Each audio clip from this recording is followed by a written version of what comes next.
औज़ुबिल्लाहि मिनश्शैतानिर्रजीम बिस्मिल्लाहिर्रहमानिर्रहीम। वेखण ते सुनन वालों, साडे चैनल का नाम है वकास हट इन्फो। साडी अज की वीडियो का जिहड़ा मौजू है वह इंतहाई ज़बरदस्त है। ये एक जिहड़ा तुहानू नुस्खा दसना है इंतहाई जादुई नुस्खा है। अगर तुसीं चाहते हो साडे बकरे तुहाड़ियां बकरियां एक दिन दे विच या जिहड़ी चीज़ उन्होंने खुराक देवी उहदा असर एक दिन दे विच होवे। मिसाल के तौर पर अस कोई इन्होंने गंदम देना, खल देना, चोकर देना या किसी किस्म के कोई वंडा देना, वो असर करे ना थोड़ा जहा टाइम लैंदा। मतलब आई दिता तो वह असर 2 महीना बाद नज़र आता भाई इस चेर ना कोई चीज़ खाधी है। लेकिन जी तुहानू अज एक चीज़ दसनी हो, तुसीं अगर अज दी है तो कल तुहानू पता लग सी भाई ये वाकई इस कोई चीज़ खाधी है।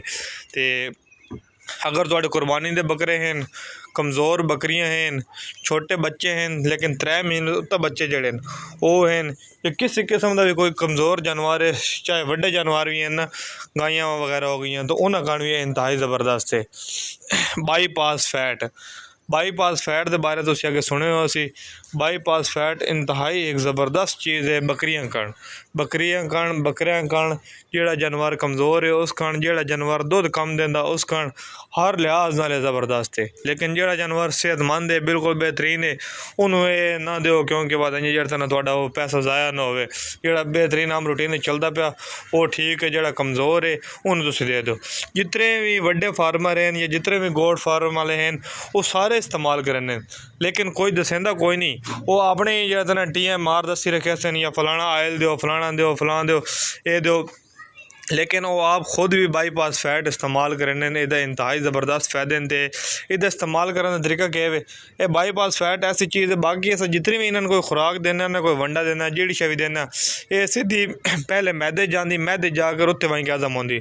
लेकिन बाईपास फैट जी है इन्हों के पेट च कोई नहीं वहदी, ये इन्हों की आंदरां दे विच ही हज़म हो वैंदी, आंतड़ां दे विच जज़ब हो वैंदी, उहदे विच ही जिहड़ा ना जज़ब हो के ते उन्होंने एक ताकत देंदी, आंदरां नूं जिस्मानी ताकत देंदी है। मतलब ये र्यूमन जिहड़ा ना उथा ही वधी रही है, अगर कोई नहीं वहदी, पेट च बहना वाद उस मैंगण नाल निकल बहना वो ख़त्म है। ये बिल्कुल इंसान जिसम के अंदर आंदरां दे अंदर हज़म हो वैंदी है।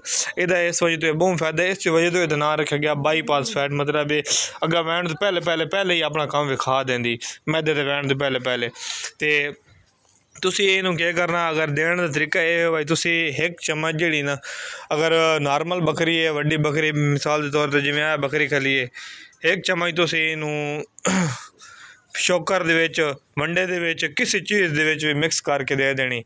एक चम्मच दिन में एक चम्मच देनी है, एक चम्मच बहुत ज़बरदस्त है। अगर इस तो ज़्यादा देसो तो फिर जो नवा जानवर नवी चीज़ खावन लगे तो उन्होंने मुश्किल होती, घबराहट होने लग पोसी। लिहाजा तुम एक तो ही बेहतर है। अगर जिस टाइम महीना डेढ़ होवन उस तो बाद तुम उन्होंने वधा सकते हो, 1.5 चम्मच कर सकते हो या 2 चम्मच कर सकते हो।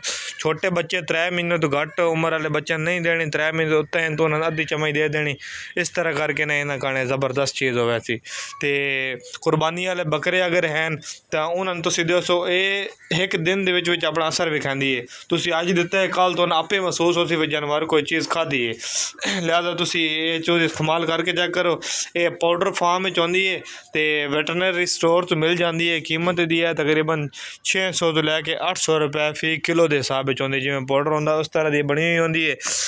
तो तुम इस्तेमाल करो, इंशाल्लाह तुहानू पता लग सी कोई चीज़ इस्तेमाल की है। तो इंशाल्लाह विचों वीडियो काफ़ी दिन तुहानू कोई नहीं मसूल हुई, तो हुण इंशाल्लाह रूटीन नाल वीडियो मिलती रही। तो मिलते हैं तुहानू अगली वीडियो दे विच। अल्लाह हाफिज़।